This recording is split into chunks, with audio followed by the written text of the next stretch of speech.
Shalom and welcome to the third Talking Mimi program this season. My name is Medin Shachar and I am an educator and guide at the Ghetto Fighters House and will be your host for today's program. I want to welcome our global audience with a special welcome as always to the survivors and their families that are with us today. We want to thank everyone for their support and interest in our programs.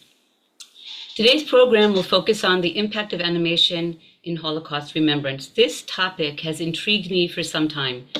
Growing up in the 60s and 70s of the past century, I spent many Saturday mornings watching animated programs. As a Holocaust scholar, I wondered how this medium can truly contribute to our understanding of the historical events. As I watched more and more directors, like our guest speaker, Dr. Slawomir Grunberg, integrating animation in their documentary films, I understood that it was time to go to the source, to those who are creating, producing, and educating using animation to represent the Holocaust, and in doing so, creating a new hybrid genre. So I'm looking forward to this program that will introduce us to the art of animation, but also the implementation in the museum space. And this program is in participation with Yad Mordechai from Holocaust Revival Museum here in Israel, Humanity in Action, Classrooms Without Borders, the Rabin Chair Forum at George Washington University, and the Johannesburg Holocaust and Genocide Center. And now I would like to say a few words about Dr. Judith Goldstein, who will give the opening remarks today. Dr. Goldstein is the founder of Humanity in Action, one of our partners today, an international educational organization committed to sustaining democracy in pluralistic societies. She received her doctorate in American history from Columbia University, with a focus on American immigration history. In addition to creating in-person educational programs for university students, Humanity in Action has produced a number of publications and documentary and animated films on resistance to the Holocaust. Traces consists of 3 award-winning animated films about defiance during World War II in Denmark, the Netherlands, and Germany. And you'll hear a little later on from my colleague Yaron about our connection as well. I'm sure Judith will also mention something. I will put a link to the organization's website in the chat box. And with that, I have finished my spiel, and Dr. Goldstein, the floor is yours. Thank you. Thank you. I just want to add to what you said about Traces, this trilogy, that that the Ghetto Fighters House has enriched Voices in the Void, our film about the rescue of Jews in Denmark in 1943, by developing a really fine educational program, and this was at the request of the Danish embassy in Israel. The title of this conversation is The Impact of Animation on Holocaust Education. Let me state unequivocally that I think animation is extremely valuable in sustaining and expanding the history of the Holocaust. I think more so now than before. Making animated films provides many advantages. In each of the Traces films, real participants provide the narration about the events or their narration of their events of escape and rescue. These are authentic voices of those who experience the Holocaust and tell their histories. These individuals speak the truth within the context of their historical record, which is embellished by numerous and varied graphic settings, such as homes, landscapes, individuals, families, government officials, soldiers, communities, and routes of escape. Animation allowed the filmmakers to have the freedom to cover aspects for which there was no documentary material available, or at best, incomplete material. The animated characters are able to present a narrative and express emotions that are truthful, but obviously designed to represent, and I put that in quotes, to represent the actual real persons and actual settings. The animations also provide the capacity to show emotions such as fear, displacement, horror, and loss. The films are essentially graphic novels in motion. What are the challenges in animation beyond the obvious need for truthful, accurate history and storytelling? I would suggest that getting the imagery right is a great challenge. One of our sponsors thought that the designers of our film exaggerated Nazi imagery as grotesque and frightening. We tried hard to make the animated figures project creative representations of the real figures, not exact images such as one finds in realistic portraiture. The figures have to look both real and unreal. This is a trick. The landscape has to be both imaginative, dramatic, and unreal, but close enough to the actual settings to be convincing. This is another trick. There has to be movement as well.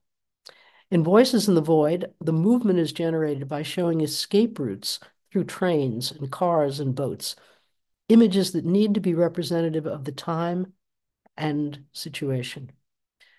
There has to be tension between what was experienced and the imagined representation of the real events by those who actually experienced the events and feelings. There's amazing freedom in making animations, but there also is the possibility of getting it wrong or distorting the history of events and personalities. What does that mean? It can result in artistically exaggerating characters, our characterizations and features to make strong effects, but involves points of distortion. Using the actual history as a base, but departing imaginatively way beyond the history. That is what artists are allowed to do to enhance our understanding of people and events. We need them, but we need to find the balance between truth and imagination and art. An eternal challenge, but one so much worth pondering as you are doing today.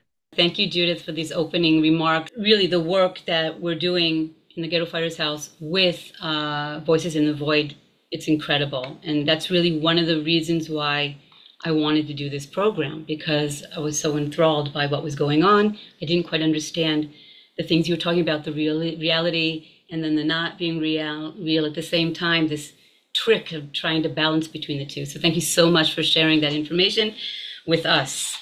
And now I would like to introduce our first guest speaker, Dr. Slawomir Grunberg. Dr. Grunberg is an Emmy Award-winning documentary producer, director, and cinematographer who was born in Poland and graduated from the Polish Film School in Łódź before immigrating to the United States in 1981.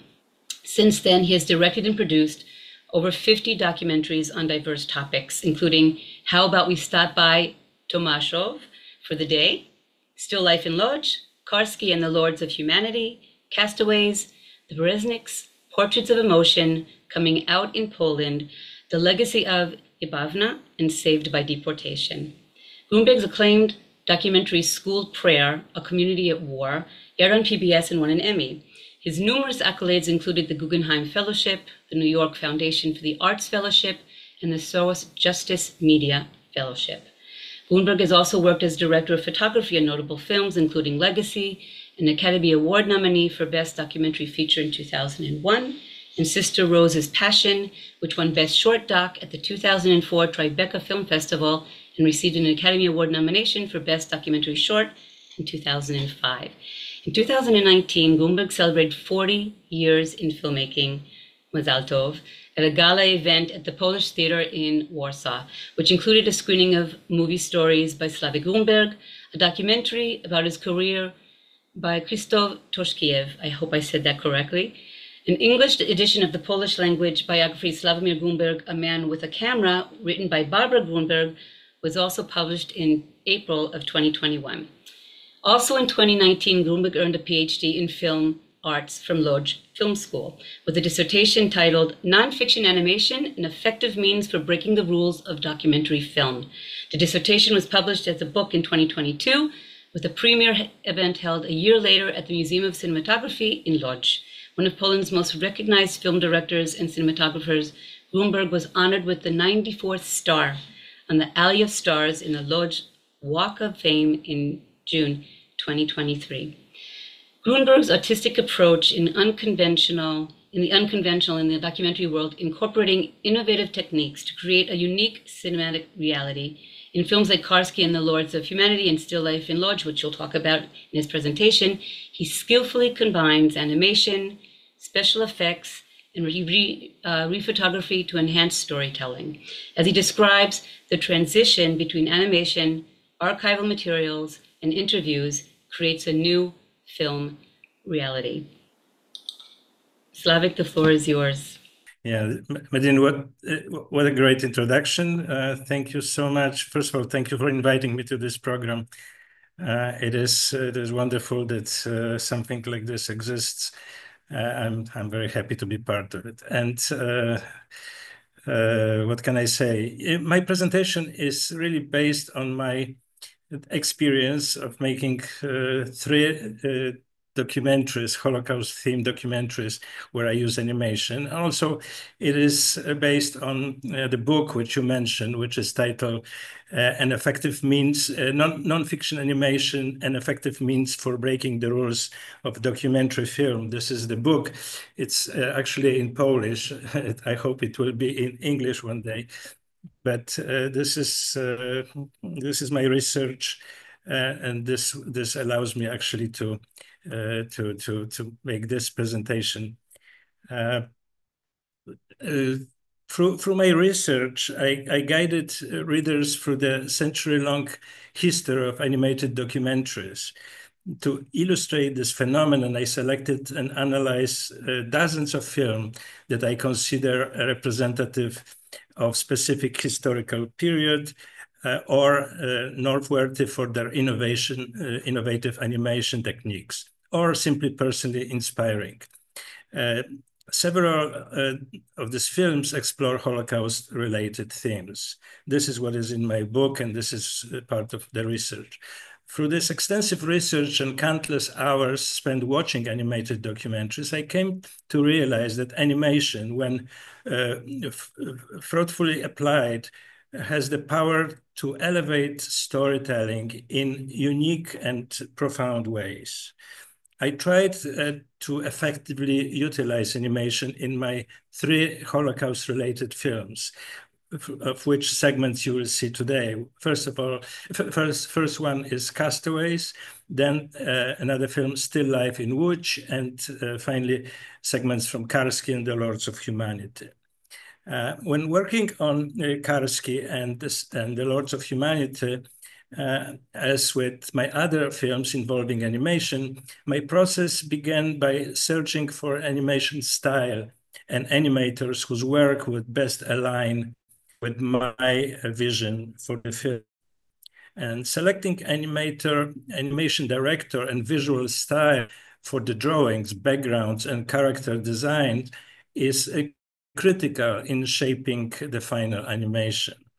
A documentary filmmaker must undertake a kind of casting process, ultimately inviting an animation director whose design and sketches align with his vision. The personality of an artist is equally important, as the filmmaker and director work closely for several months to develop the film's visual style.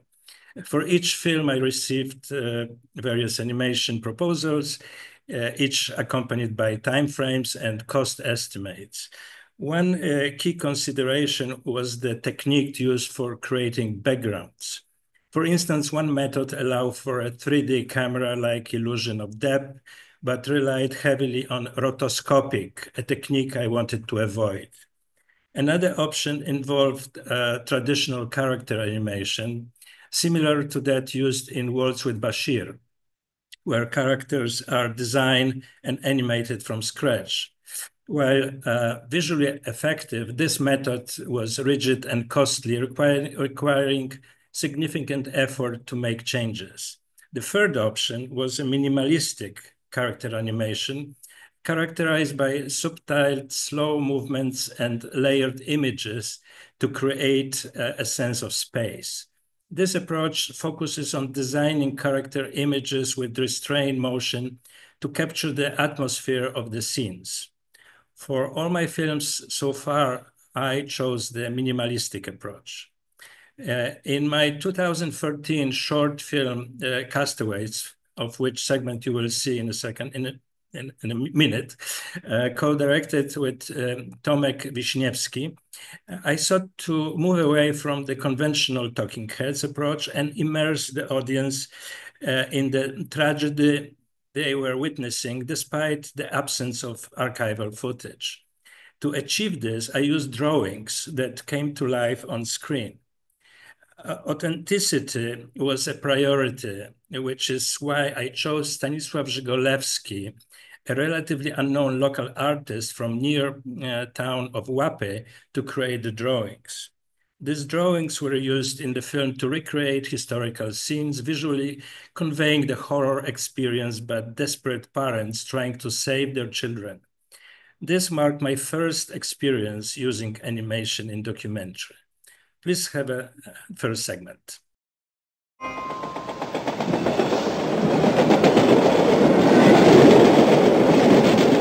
Oni w tych okienkach wysuwali głowy, krzyczeli, a myśmy krzyczeli, że uciekajcie, bo do Treblinki was wiozą. To właśnie taki dzień, że Żydówka wyrzuciła przez to okienko swoje dziecko.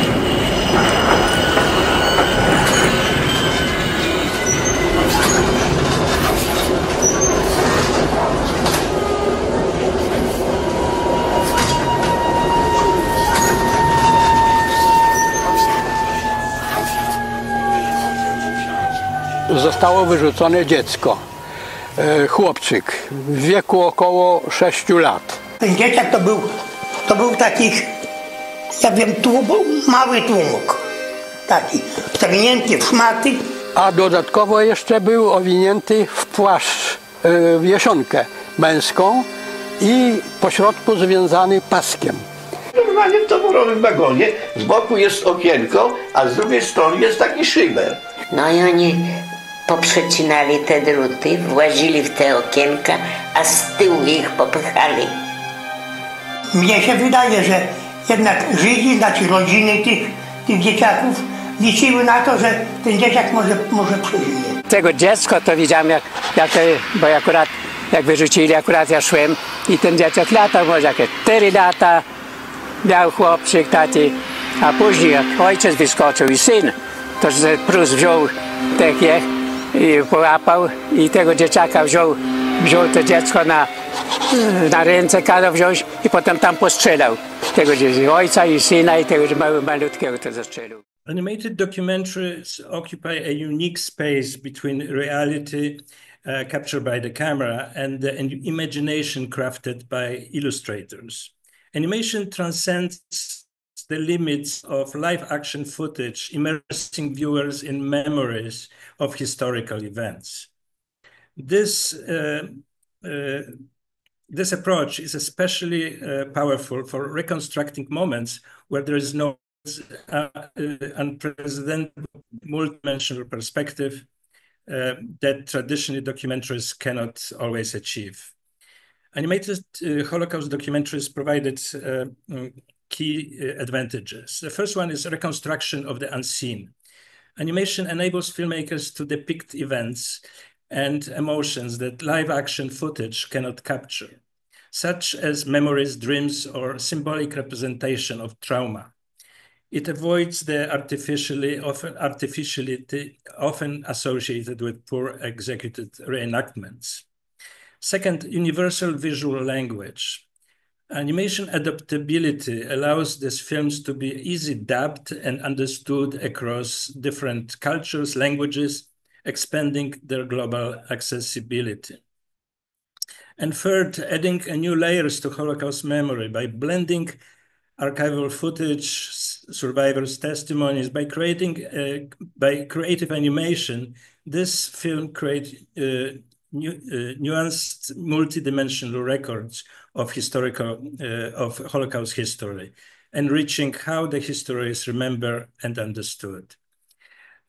My 2019 film, Still Life in Łódź, which you will see segments in a minute, is as its core story about a painting that hung for 75 years in a small room of a tenement building in the city of Łódź. The painting serves as a silent, unyielding witness to history, a testament of numerous families, some of whom were displaced and ultimately erased. This profound connection to memory and loss made the use of animation in this film a natural and logical choice. In this film, I chose a different animation technique and style than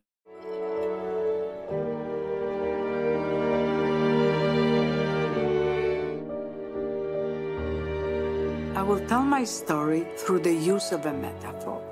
A still life painting which hung above my bed. It hung on this very wall in the same apartment since 1893, when the building was first inhabited. A silent witness to life and also to great tragedies of all who lived there. On my journey to tell this story, I will be accompanied by Paul Seller, who lives in New York City, and by Ronnie Ben-Ari, who lives in Israel. The past and family histories bind the three of us to the city of Łódź, where we return in search of traces or objects of memory connected here to our families, our parents and our grandparents. The still life painting is my own object of memory.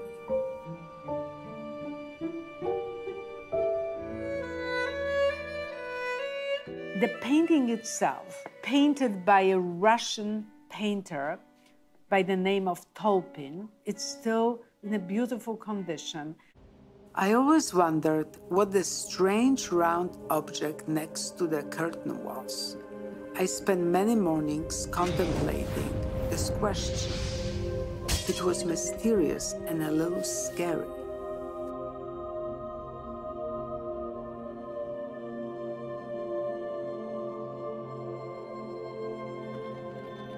The still life painting hung on the same wall for close to 70 years, and during this time witnessed many tragedies. The greatest one was the expulsion of Łódź Jews to the Litzmannstadt ghetto.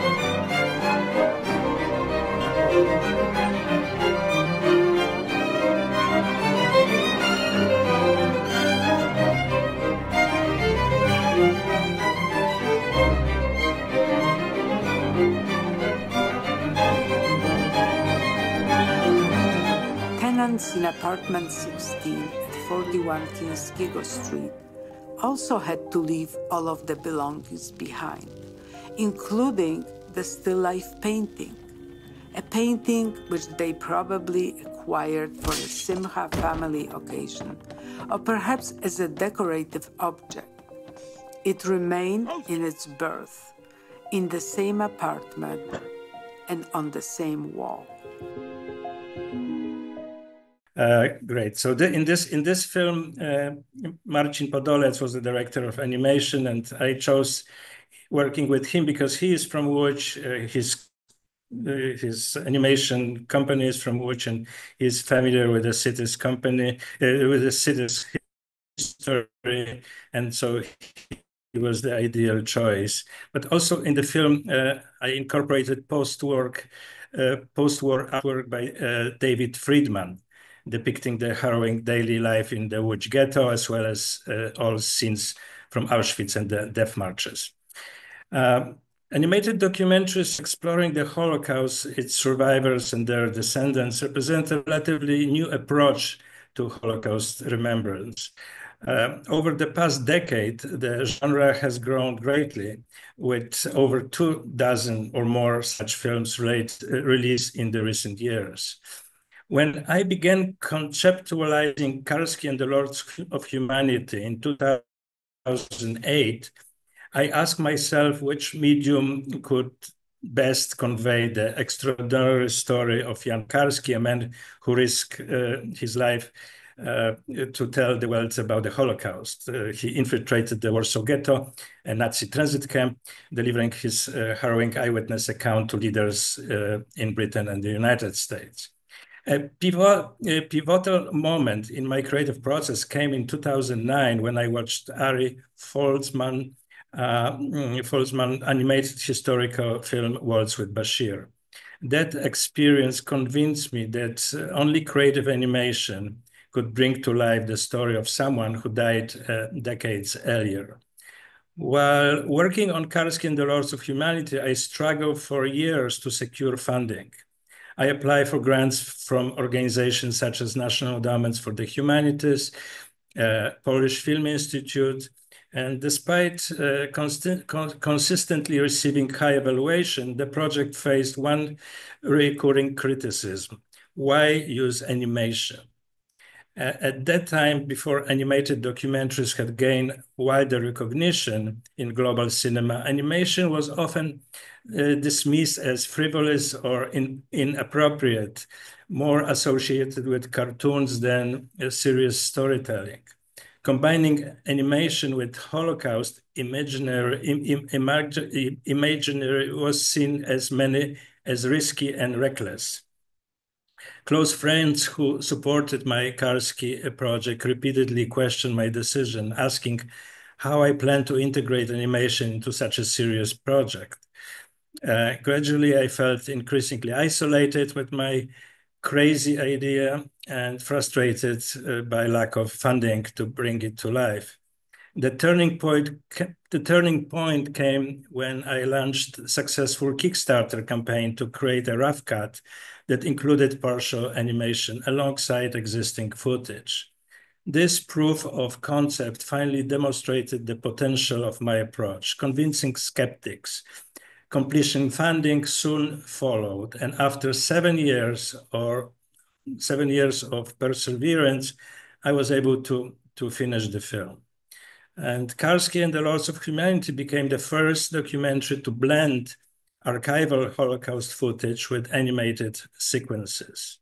The animation reconstructed pivotal events from Karski's life that were never filmed, enhancing the film's emotional resonance and accessibility. For viewers unfamiliar with Karski and the horrors he witnessed, animation served as an engaging entry point into a deeply challenging subject. For this film, I once again chose a minimalistic animation approach.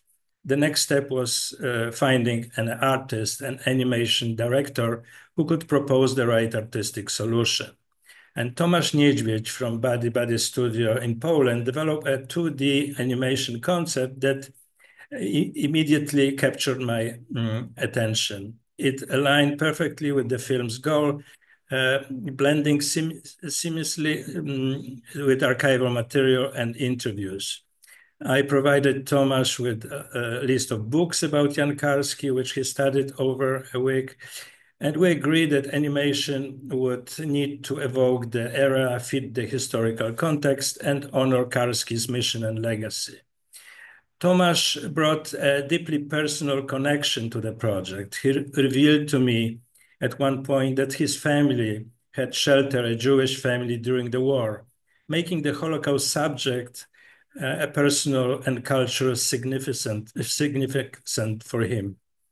His contribution added profound emotional depth to the film, illustrating how animation can explore complex and painful stories in universally resonant ways. Let's see the segments of this film.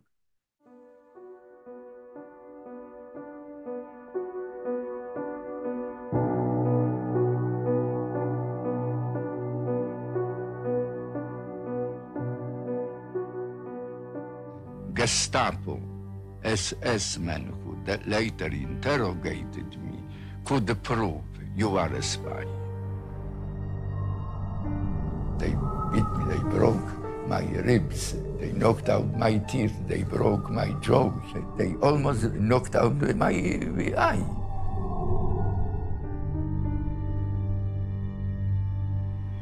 And then I lost confidence in myself. I knew everything. I lost confidence in myself.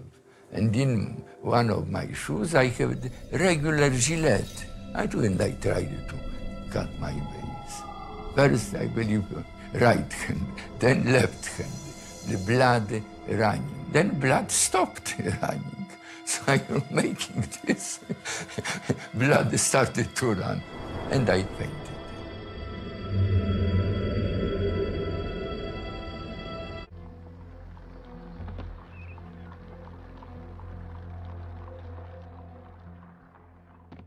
I will never forget, I saw a man standing with blank eyes. No word. I asked the guide, what is he doing? The guide whispers, he's just dying, he's just dying. I remember degradation, starvation, and death. I didn't know what happened. The guide says, let's go, let's go. We entered some house, knocked at the door, opened the door. We are Jews. He goes with me to the window. And then I saw horrible thing. Two boys, Hitler Jugend, laughing, joyfully, walking. At a certain point, one of the boys takes a gun from his pocket and shoots. Some window glass broken, some voice, ah!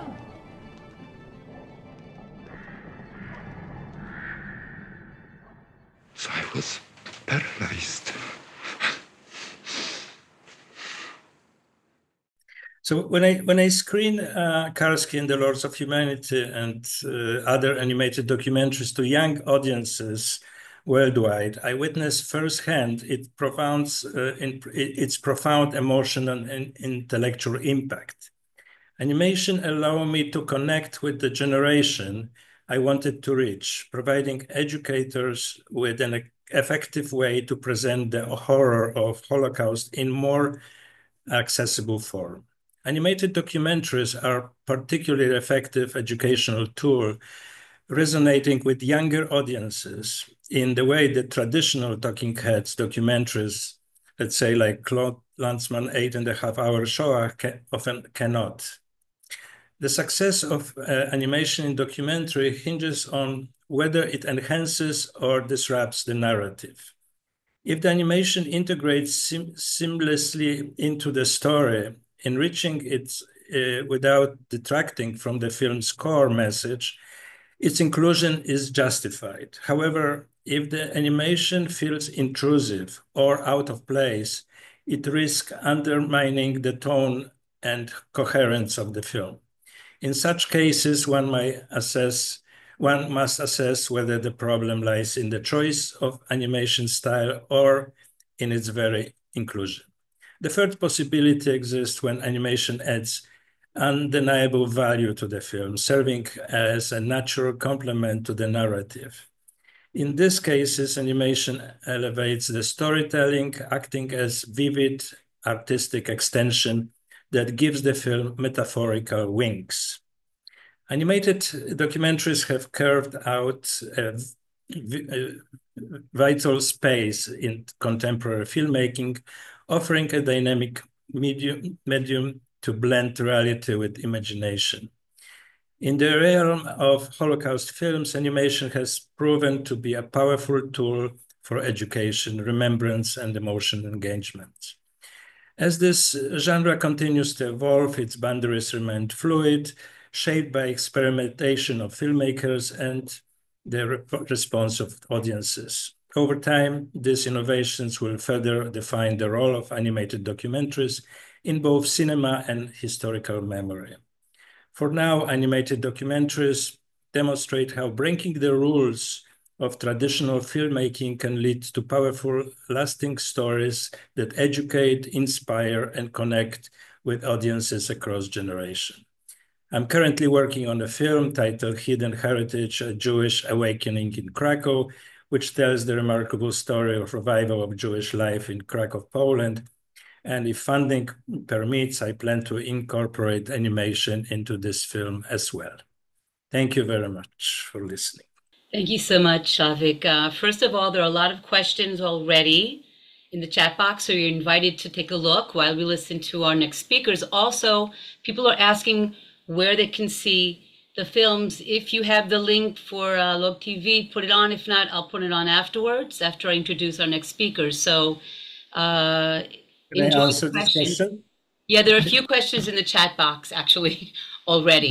But I can answer where they can see the film, because people can see the film on either on Vimeo. Vimeo is one place, or Amazon Prime. Two of the films, Kalski and the Lords of Humanity and Still Life in Łódź, people can watch on Amazon Prime if they have it in the countries they live in. Okay, I hope that satisfies everyone. So we're gonna move on to our next speakers, and actually you're gonna see a connection now between the next two speakers and then the second pair of speakers that are going to come after them. I just want to say the program is a little longer today. Actually, all our programs are a little long, but we have an amazing opportunity to actually watch one generation of filmmakers and now a new generation of filmmakers that are dealing with this new genre, animation. So I would like to introduce our next two speakers. We will now get a behind-the-scenes look at creating animated films from two professionals in Israel, one Ayalon and Yuval Nathan. I just want to say a few words about them. One has been a director, animator, and producer for the past 25 years. He specializes in museums, visitor centers, VR experiences, and video projection installations. Yuval is a director, animator, and owner of Animation Home Studio. He specializes in animation direction in various techniques and led crews for creating TV series, museum movies, VR music videos, games, and commercials for over 30 years. I said the younger generation, but actually it's very well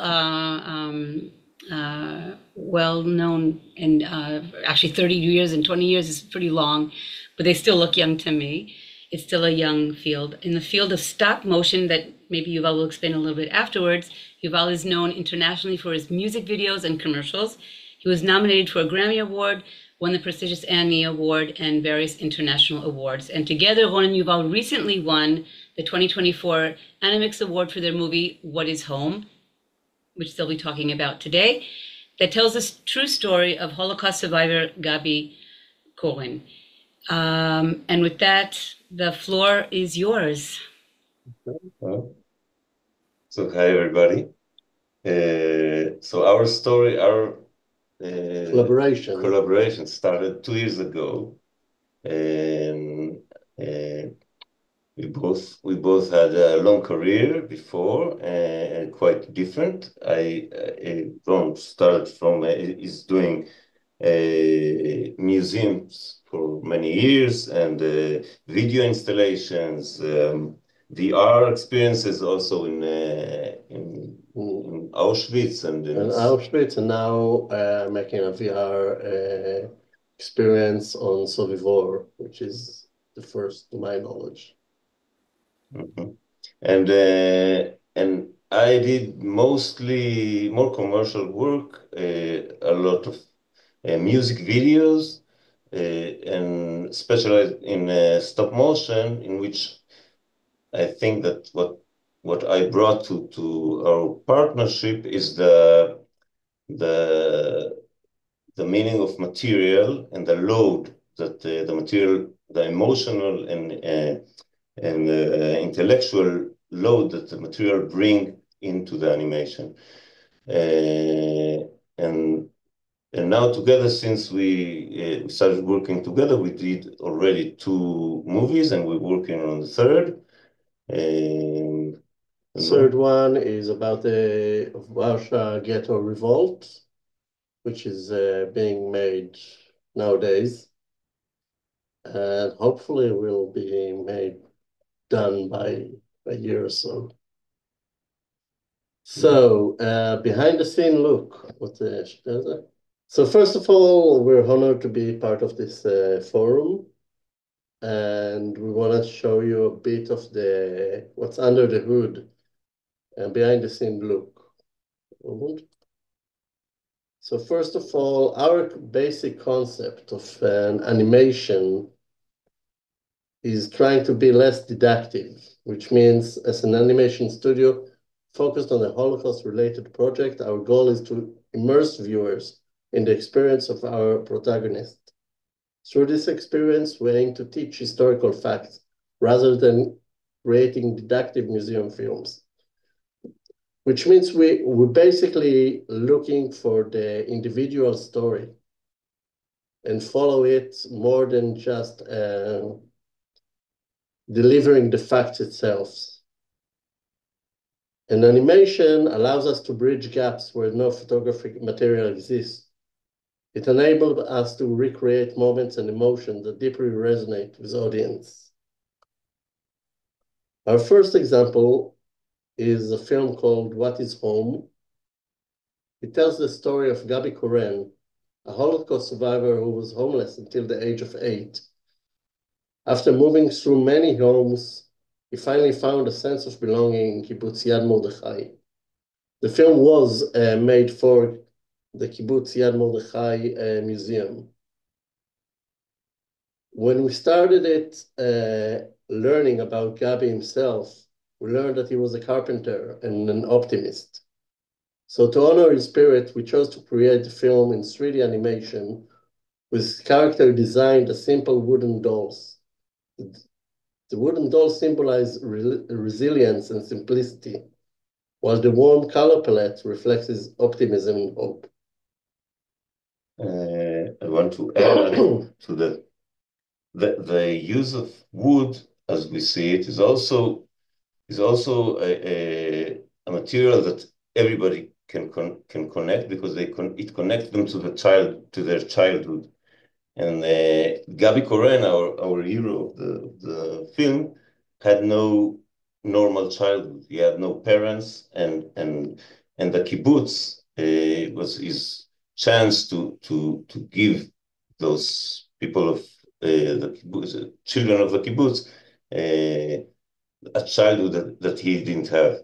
So by doing those toys, we took his toys and created the whole world that he lived in. That idea.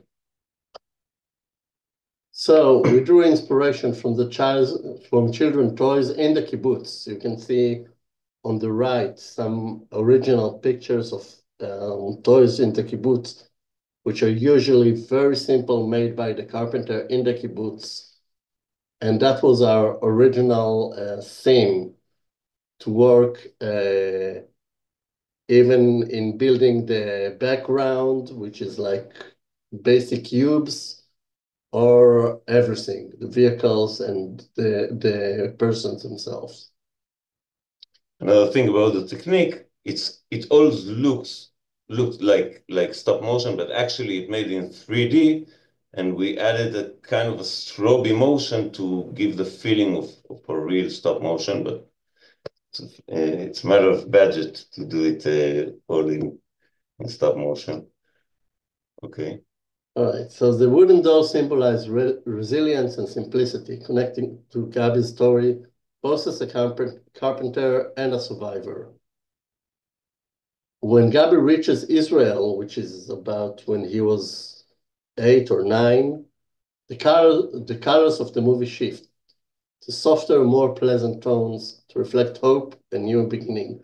So if you can look at the top 2 pictures, there are hardly any color in them. The plain wood is dark, and once he reaches Israel, everything becomes more bright. If you look at the baby on the bottom left, the split screen The left side is Gabi as a baby, and the right side is Gabi's daughter being born in Israel.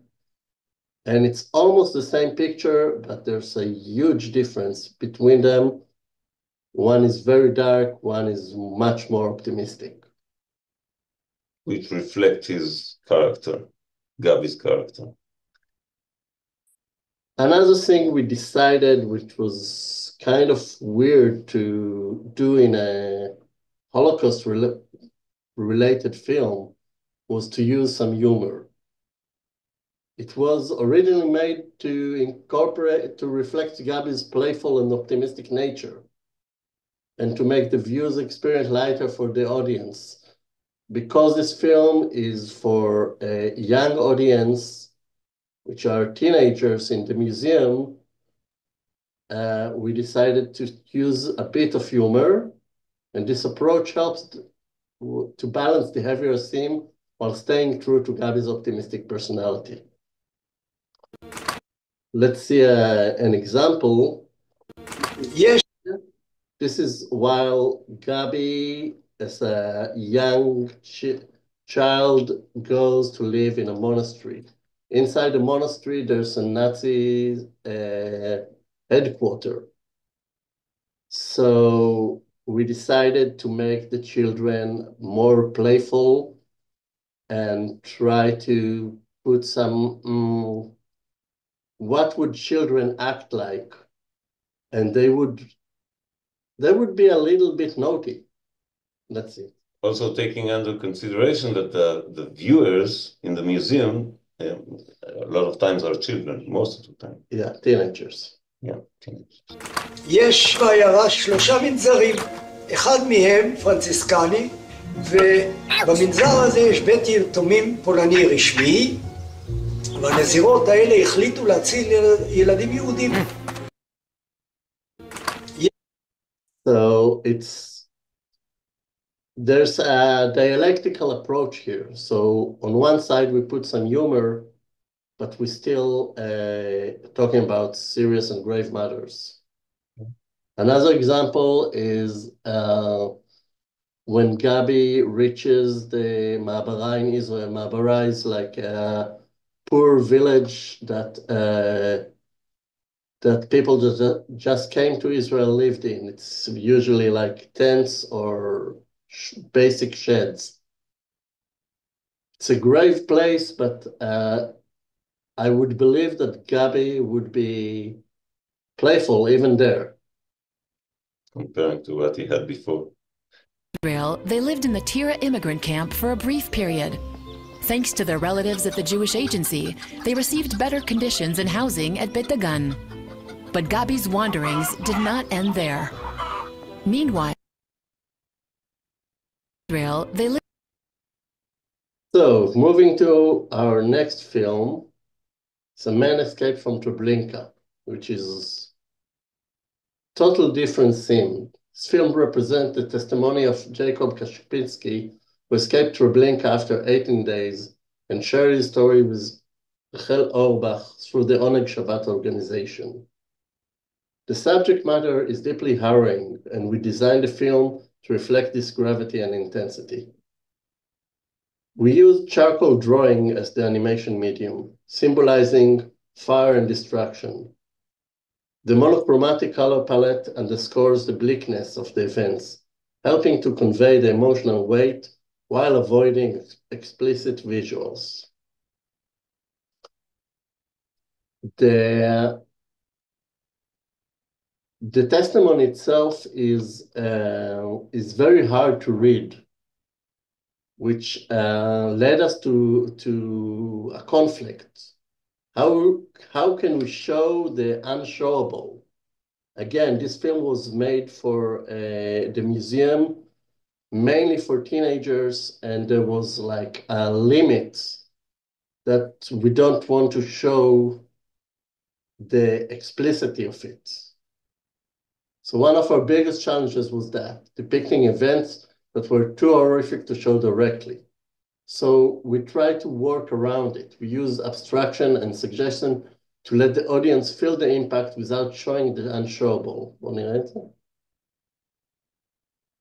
Suddenly, I heard some soft moans coming from under the piles of clothing.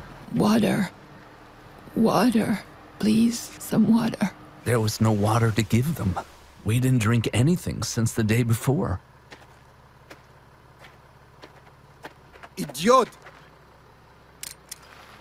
He shot them. And we carried them over to the pit. The heat never let up. We were soaked in sweat. Suddenly,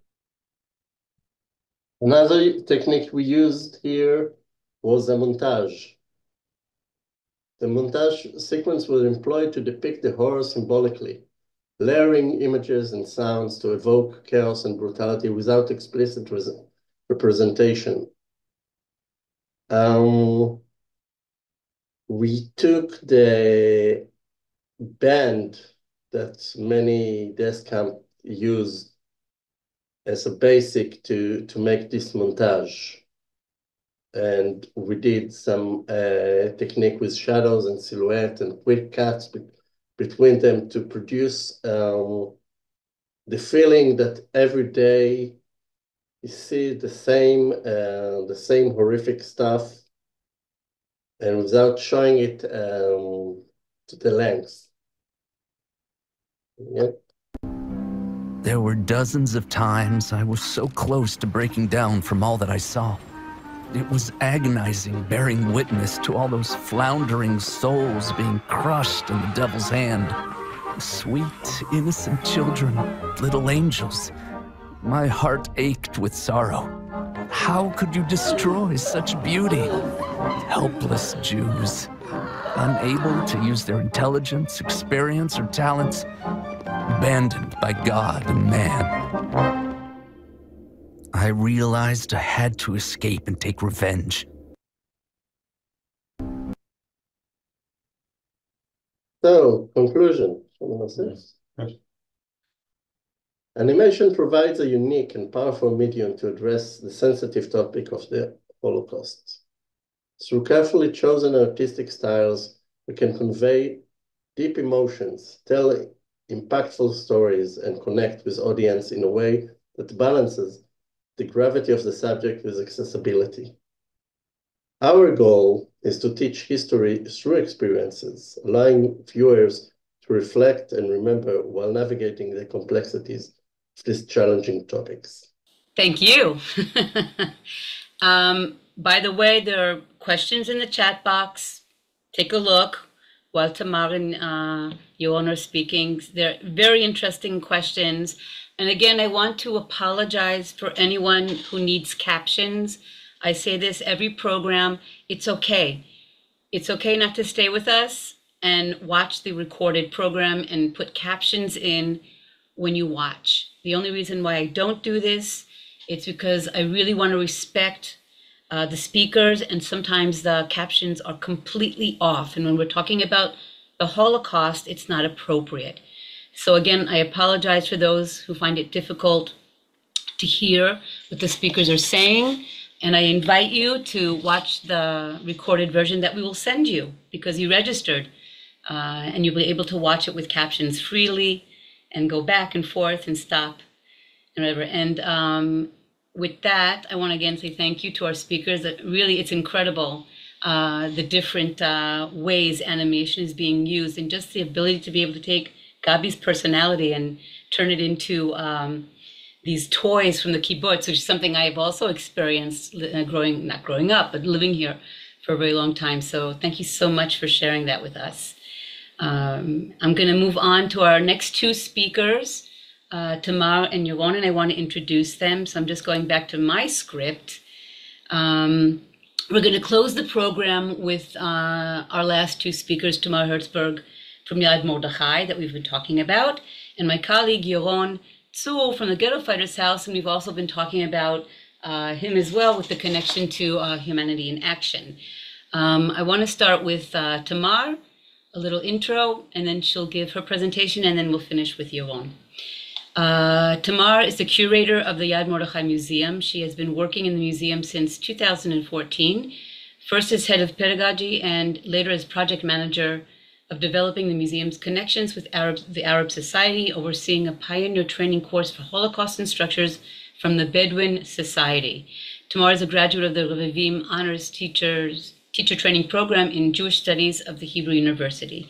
In 2020, she participated in the Mandel Center for Leadership in the Negev's Fellowship for Cultural Leadership. She recently finished, Mazal Tov, her master's degree in art history and visual culture at the Ben Gurion University of the Negev. And before I give her the floor, I just want to say how happy I am to have Tamar here with us today. As Kibbutz Yad Mordechai and the museum, which is located in southern Israel on the Gaza border, was affected by the war as terrorists literally tried to invade the kibbutz on October 7th, with the kibbutz being evacuated the next day. The museum has a direct hit by a missile that damaged the core exhibition.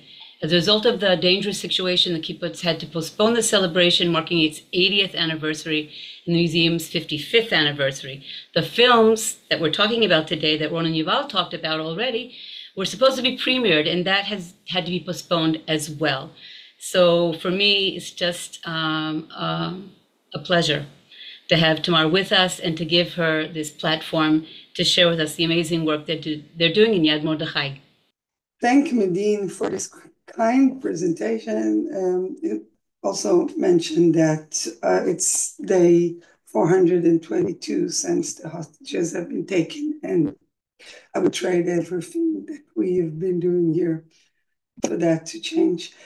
Yuval and Ron, that we have had the pleasure of this most fruitful cooperation with, have talked about the way the films were made and the rationale of different artistic choices. And I'm going to talk about the same films, but give more of why and how we use them inside the museal space. So it was, as they mentioned, almost 2 years ago that we embarked on this journey of incorporating original animation into the museum experience in Yad Mordechai with the invaluable support of the Claims Conference. The idea stemmed quite a bit from the interaction with youth post-COVID.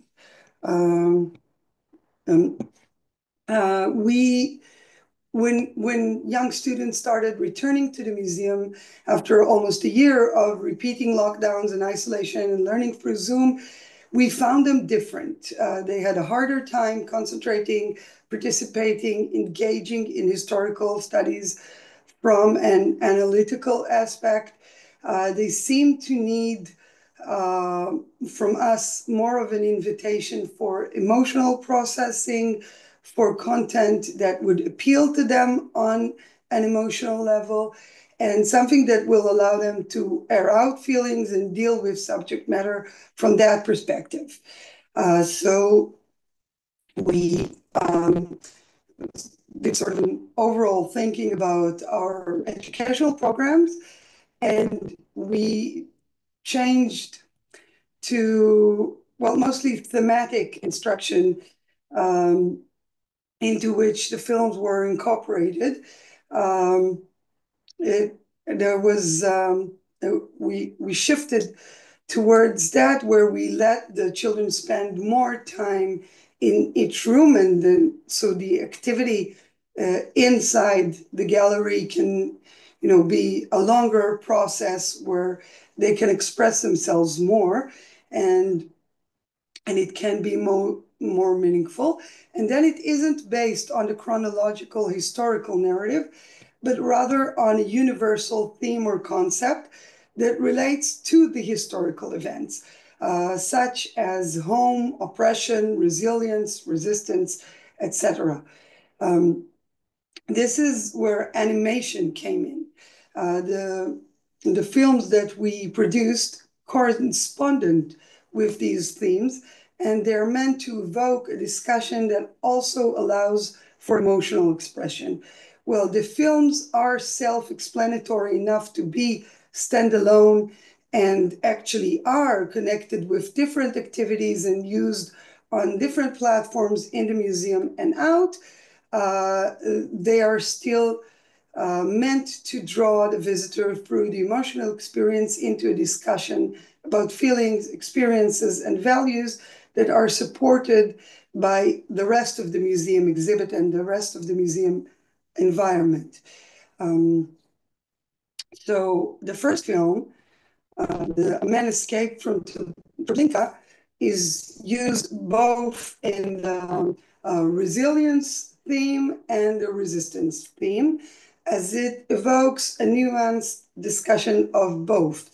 In the museum, we show it between two galleries, one that shows the model of Ghetto Warsaw and one that recreates the Mila 18 bunker and is used to relay the story of the uprising. You can see photos of both galleries in my presentation.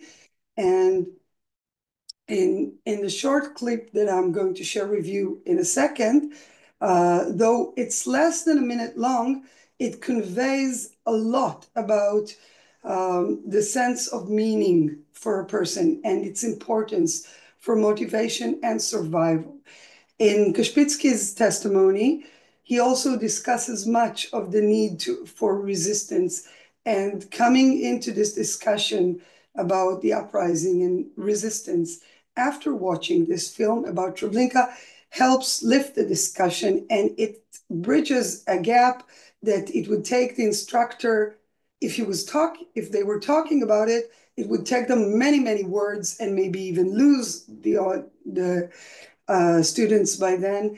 And this way, it just, it makes it very, very clear what is the motivation for the uprising and how it came about without, many words. So if Yoni can operate the first clip out of A Man Escaped from Treblinka, our second film. After the Berliner incident, it was clear to me. I had to escape as soon as possible and return to Warsaw. Bringt die Lumpen zum Zug.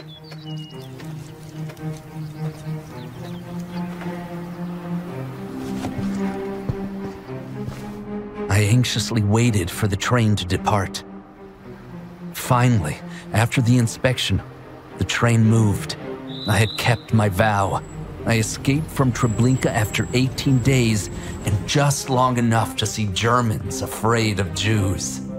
Listen, your extraordinary story, more than any other testimony I've heard, proves what a terrible situation we're in. I had to escape in order to tell it. I couldn't just stand by any longer. I have to avenge all those severed lives that were so humiliated and cut short. Okay, so I think it speaks for itself, but I'll be happy to answer questions. So as far as Gabi, because I wanted to finish with something more optimistic and uplifting, we, again, use it all over the museum and also outside, but it's like natural home is in the home. This gallery that you can see in the photos in the presentation conveys life, Jewish life in pre-war Warsaw. And the theme that the students, the visitors are working on inside that space is, well, what is a home? The process of making Gabi's film was a little bit different. The idea actually started when Gabi was still alive, and we thought we would have an animation film about him to show children before they meet him, to show the film and then say who wants to meet Gabi actually, and then maybe the conversation could go into deeper questions because they already know like the facts, the basic narrative. But Gabi abruptly died on May 23 when the film was just basically in research in a very, very, very early stage. And it changed, it shifted also into a memorial. And then came, October 7th. And with all its horrific events and the feeling of our home in the Western Negev being violated and the necessity to leave the home once again, we felt that it was a widespread sentiment that the whole concept of home is once again shaken and turbulent, and a lot of questions arise about what is home. And so also the making of the film, shifted to these themes and to be incorporated in the whole greater home theme. So in the museum, the film is shown in a gallery that deals with Jewish life in pre-war Poland, and it's designed to look like a home. You can see that. And in the activity that the visitors go through, they ask questions about the meaning of that word. What does it mean to feel at home? What does it mean to lose a home? How much does it have with physical place and how much other things? Can you lose a home and rebuild it or be at home in a new place?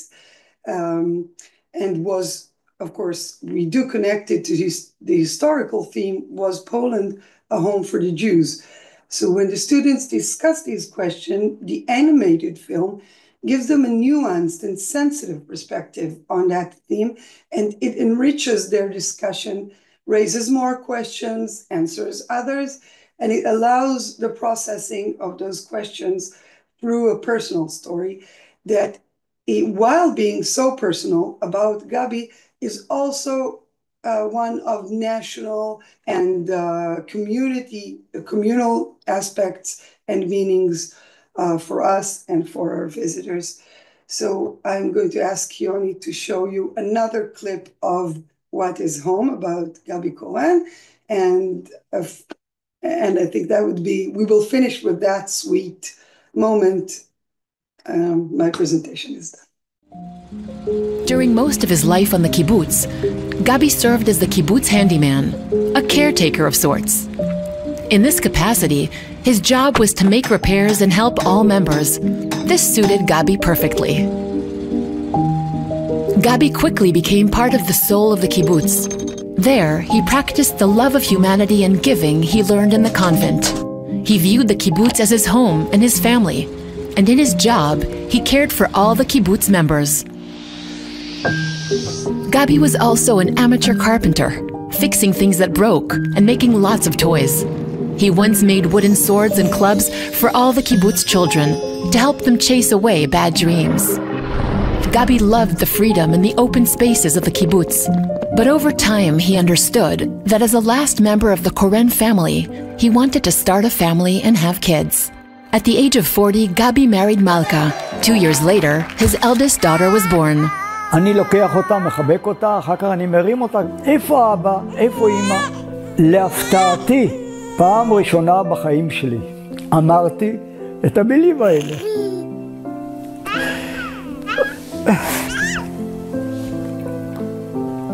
והייתי כל כך שמח ונפעם עם הבת הזאת. יש לי הכי הרבה ילדים ביד מרדכי. יש לי 5 ילדים נהדרים. יש לי פה עכשיו 3 נכדים על 2. ויש לי עוד 3 נכדים על 4, כלבים של הילדים שלי שאני מטפל בהם. אושר, חום, ואם לשאול מה זה בית, זה בדיוק נותן את הכל. Thank you, Tamar. You really did end on a wonderful note. I found myself smiling and laughing, and we're still talking about a child survivor of the Holocaust. And again, when we put together what Yaron and Yuval said about using the wood, how can wood cry? It's just incredible. Really, this whole program is so inspiring. So, for those of you who have stayed with us, and most of you have, thank you. We have one more speaker, my amazing colleague, Yaron, and I just want to say a few words about Yaron before he starts his short presentation. Over the past 8 years, Yaron was the pedagogical director at the Ghetto Fighters House Museum. During this time, he has been involved and led the development of innovative digital educational platforms within the museum and online.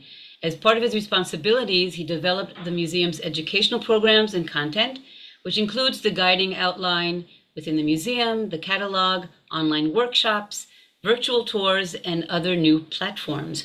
He is now the director of digital content. It was a natural move, obviously, promoting educational programs that engage with visitors through dialogue and delve into dilemmas, focusing on choices made during the Holocaust and their relevance to our lives today.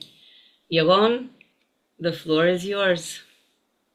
Medine, thank you so much. And thank you everyone for staying with us for so long. I promise not to be too long. I know that at the end, last but not least, I'd just like to say a few words about going back to Judith in the beginning of this event when she spoke about voices in the void. And actually, at the moment, at just this moment, I sent you in the chat a link to that workshop, which in the center of it is the animated film Voices in the Void, bringing the story of Rabbi Bennett Malkiel, who was the chief rabbi of Denmark, and together with his family was rescued, and they were able to get from Denmark to Sweden and then come back home at the end of the war.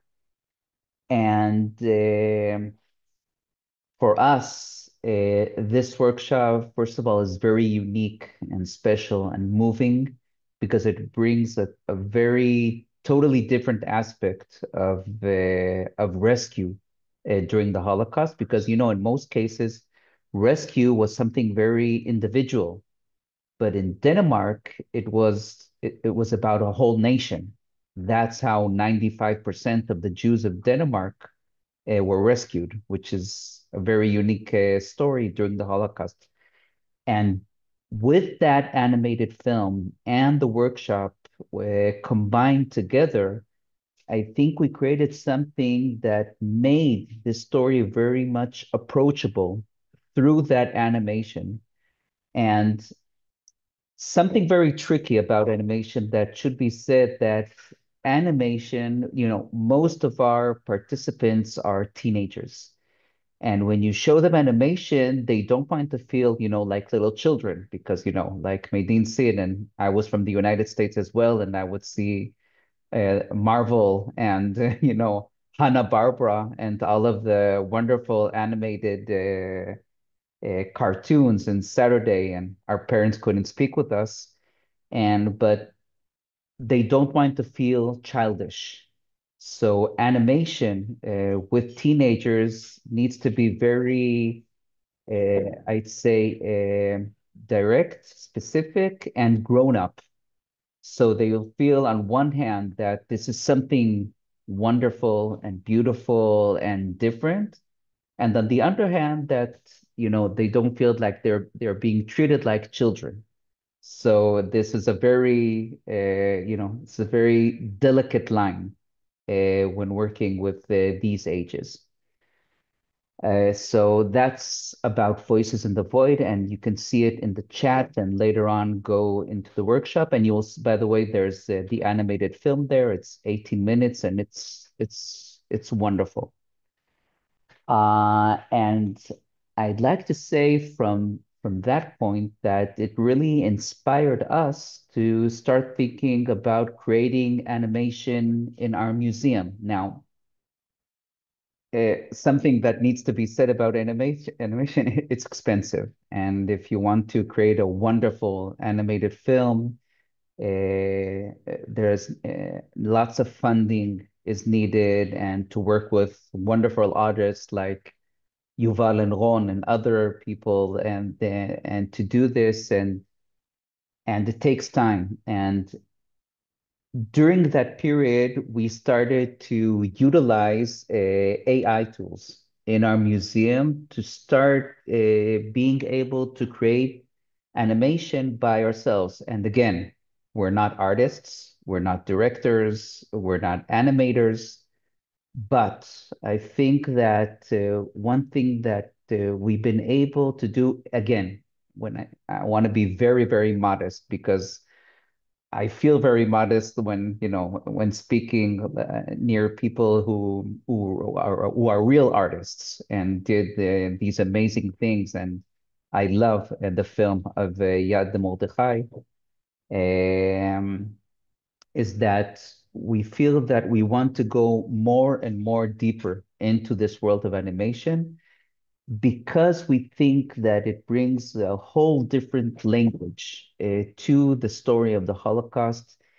It's, you know, most of the time when we see Holocaust films, either they're black and white, they're very dramatic, and they're very tragic. And when you bring animation, it gives you an opportunity to bring another point of view to a story that maybe is known, but from a different aspect, a different point of view, and you're allowed to do things that you wouldn't do otherwise. So one film that we created a year ago is called The House on the Hill, and it takes us to the story of the founders of Kibbutz Lochamei HaGhettoot, who are also the founders of the museum.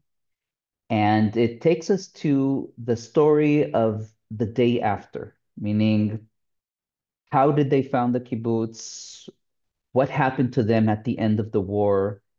How were they able to rebuild their lives after the war as a sort of a triumph of human spirit? And to dedicate and to be inspired by their story to younger generations who don't know anything about what happened to Holocaust survivors after the Holocaust.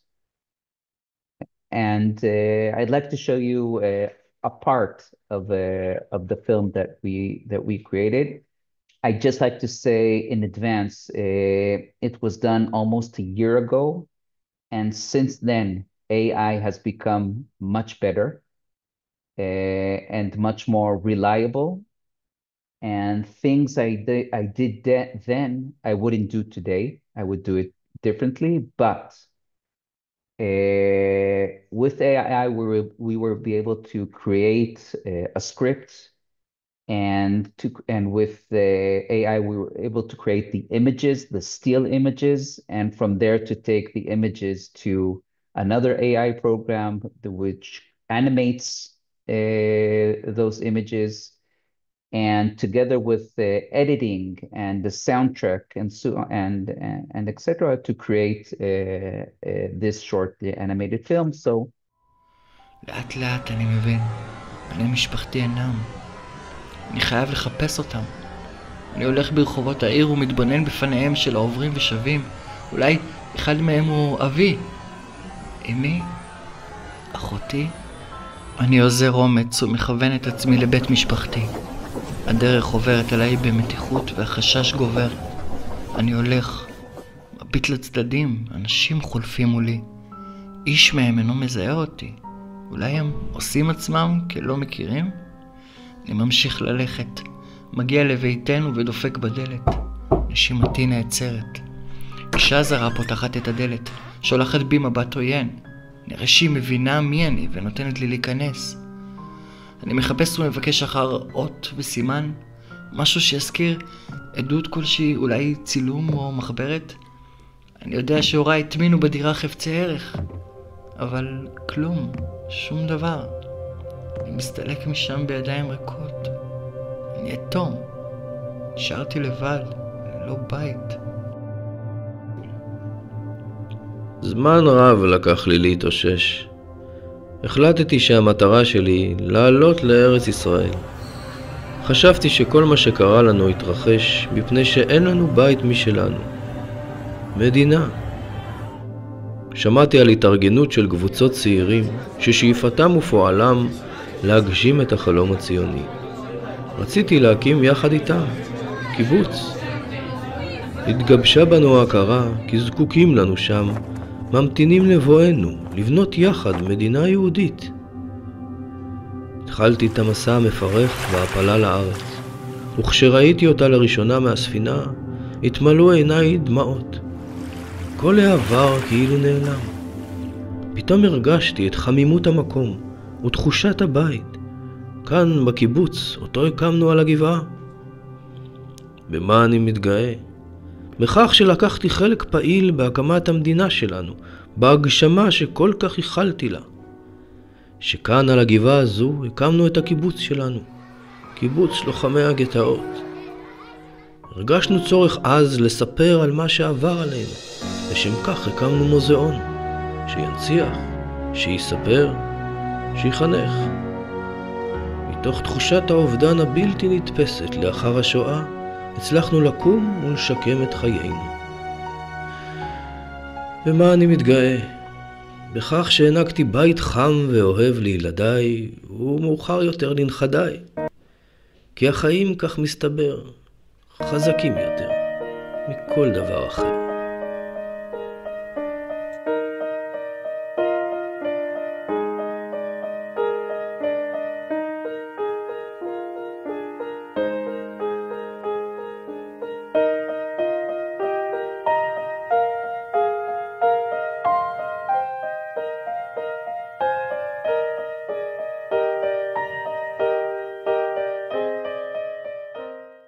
There are things about the film that I really like a lot in terms of narrative, in terms of, by the way, the script, even though we had help from AI, it's based on true stories from the founders of the kibbutz. And we wanted to create not one hero, but to combine a few stories of the founders into one. And then it begins with him in his living room, and then remembering the past. And that's where we change the voices from an older voice to a younger voice. And what happened to him? A bit, not too much during that period, because the focus of the film is not what happened to him during the Holocaust. That's more of it's hinted during the film. It's more about what's happening to him the day after. First of all, when he starts to understand the damage, that the Holocaust, that there's no family left, that there's no people left, him coming to Israel, him building a kibbutz, and building a museum, and again, rebuilding their lives as a very inspiring story. By the way, I have to say that in the past year, since October the 7th, stories like this of Holocaust survivors rebuilding their lives after a disaster have become much more relevant and much more inspiring than before. And for that, I'm really, really proud to be a part of this organization, of this museum with that story. So at the moment, we're already working on another animated film dealing with racism in Israeli society in the present. And we're doing it as a graphic novel, but animated. And we're really excited about it. We know on one hand that our limitations, we know that we're not, again, that we're not artists and we're not directors. But on the other hand, we feel very excited that we have these new possibilities to create these storylines and these narratives. It's something that I wouldn't even imagine 2 or 3 years ago. And these are really exciting times. I don't think that it will never, exchange the artists and the directors and the story writers. But I think that it gives us new opportunities, and we're in it, and it's really exciting. So that's from my 2 shekels, Meidin. More than 2 shekels. Thank you, Yaron. Yeah, listen, your example of using AI is a completely different way of using the media. It's a different tool than we heard from Slavik and from Yuval and Ron. So it's interesting to see where animation is going. And because of that, really one of the questions here that people are writing to me asked the question of Holocaust deniers. If using, and this is to everyone who today who spoke, when you're using animation because you don't have the original, can it actually be used by Holocaust deniers to say, see, it didn't happen, it didn't exist, you don't have proof, you're using a comic? So that's the question to all of you. I don't know if anyone has had to face that question before, if you thought about that question before when you were, maybe putting together the material. So that's one question. And then if we have time, maybe we'll ask another question. So who wants to answer first about the fear of it being used by Holocaust deniers as proof that you don't have evidence? Slawomir, you are on mute.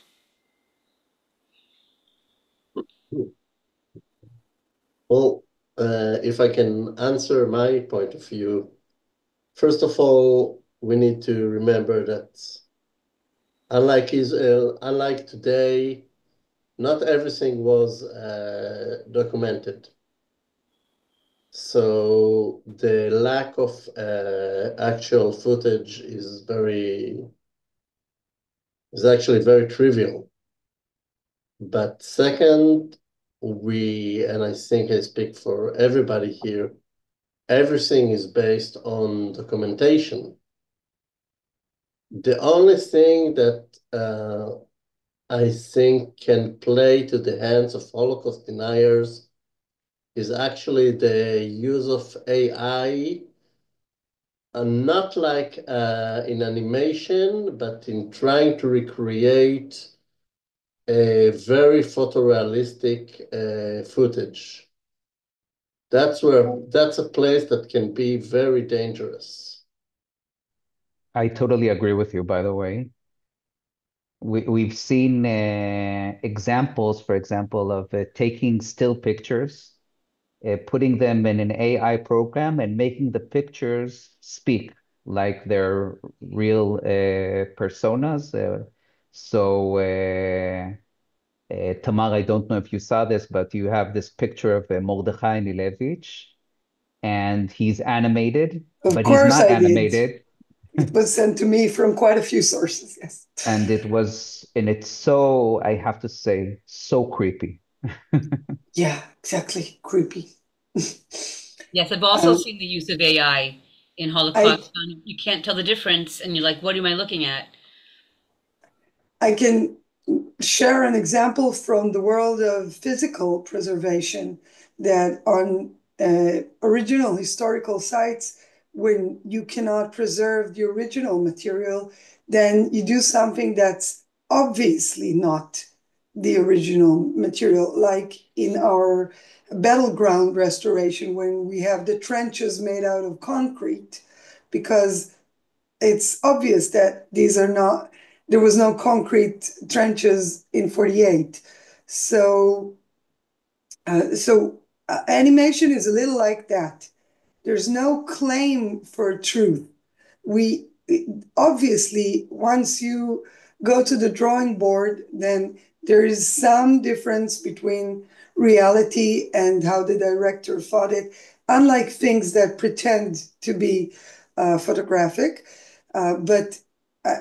And I don't think that, if somebody wants to deny something because we used animation, then I would say that person is too far gone anyway. But we did worry about, everything being, like Ron said, grounded in documentation. And also, if we showed you the whole film about Treblinka, it has many slides in the end attesting to the true events and citing sources. And at some point, Yuval told me, Tamar, you can't add so many slides. It's not a history lesson. But we did anyway because of the fear of, allegations of fabrication or anything like that. So yes, we do worry. Okay, Slawomir, you're still on mute, but do you want to relate to the question? You have to unmute though. Okay. There you go. Yeah. So my point is that as much as I like animation in documentary films, that in the same time I want to use as much of the archival footage in these films. I want to make sure that those Holocaust deniers will look at the real thing. And, unfortunately, Germans were the ones who filmed, let's say, Warsaw Ghetto images and other images from Poland and other countries where they were killing Jews. So for me, in my work, in my documentary films, I just want to make sure that these images are shown and nobody can question that this is how it was, that this is reality. Animation is added to it. It's not the first image, but this is a secondary image. So I think about Holocaust deniers all the time when I work on documentaries with the Holocaust subject. Yeah, and I think, for example, with Still Life in Lodz, the ability to use another art form, which is David Friedman's art. By the way, I put a link. We did a 4-part series on David Friedman. I sent just one link, but anyone who wants to see the whole series can go to our playlist on YouTube. It just shows that, he was also representing this post-Holocaust art as well, but also during the Holocaust, showing through his art what he saw. So, you can't really deny, right? And we know, by the way, that many documents are not the official, historical fact. Many documents were written in a certain way and they weren't accurate. So, the way things were worded. So we know that even a physical, like Tamar said, a physical material archival piece, we have to check those as well. Be very careful. Of course, for deniers, it's a very, it's very easy for them to turn to like the cartoons and say, see, but it's true with everything. Thank you all for answering that question. I don't know if you guys have energy because it's almost 2 hours, and I know a lot of people probably want to, enjoy their Sunday. But one thing that people were asking maybe a little bit about evaluations. Has anybody done any evaluation? I don't know if, Slavik, you did any evaluations for your research, but Tamar, Yaron, do you have any feedback from the young viewers? And we'll end with that. Slavik. Anytime I screen, anytime I screen films to young audiences all over the world, actually, the Karski and the Lords of Humanity and Still Life in Lodz travel all over the world. And there were screenings for young audiences, for young people in Costa Rica. It was managed through Minister of Education. It was in Spanish, in other countries, in South Africa. So my reaction to this screening, especially to young audiences, was that I was surprised, I was shocked, I was nicely amazed at how strong is the reaction of young people, how animation can bring these young audiences to the screen with an interest, and they're watching 1.5 hour film with the open eyes. Nobody leaves the theater. People ask questions. So for me, it's a very clear-cut proof that through animation, you can reach out to the most important audience today, which is the young audience. Tamar, you wanted to add something? Well, it's not that crucial, but Slawomir's experience is very similar to ours. We don't have enough data yet because the films are fairly new and Also, for about a year, the museum was essentially closed. But from what we gather so far, yes, the reactions are very, like the children and youth is very much pulled into these scenes, and the reactions are great. The questionnaires come back with very, very enthusiastic. Yaron, do you have anything to add? Because I don't know if I know that sometimes schools get evaluations, but the past year has been kind of crazy, so I'm not sure. Well, I have a lot of data, not about the film you've just seen, because it's kind of new. It's only from the past year, and like Right. Yad Mordechai, not too many have seen this.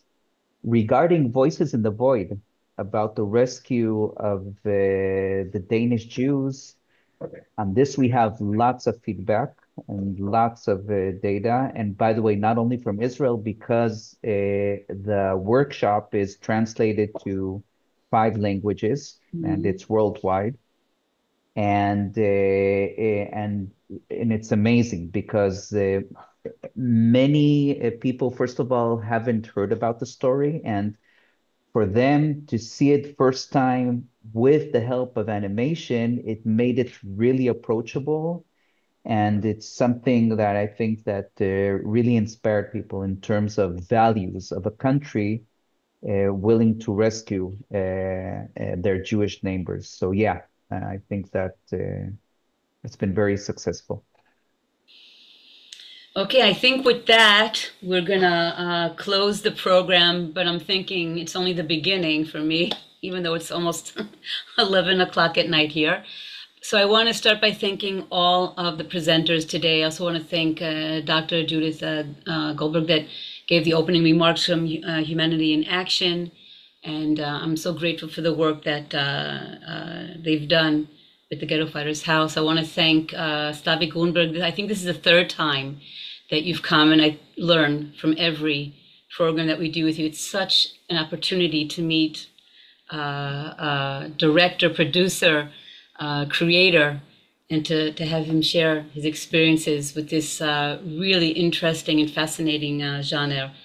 Of course, Yuval and Yaron was really wonderful to meet. I still want to say it, young people in the field, though I know that you have a lot of experience, and you can see that in the films that you made. 2 incredible films, completely different topics, and they're done so well.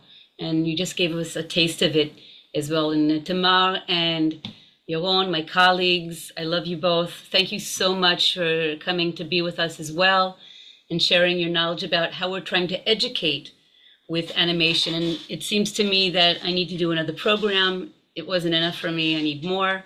There's so much more to talk about.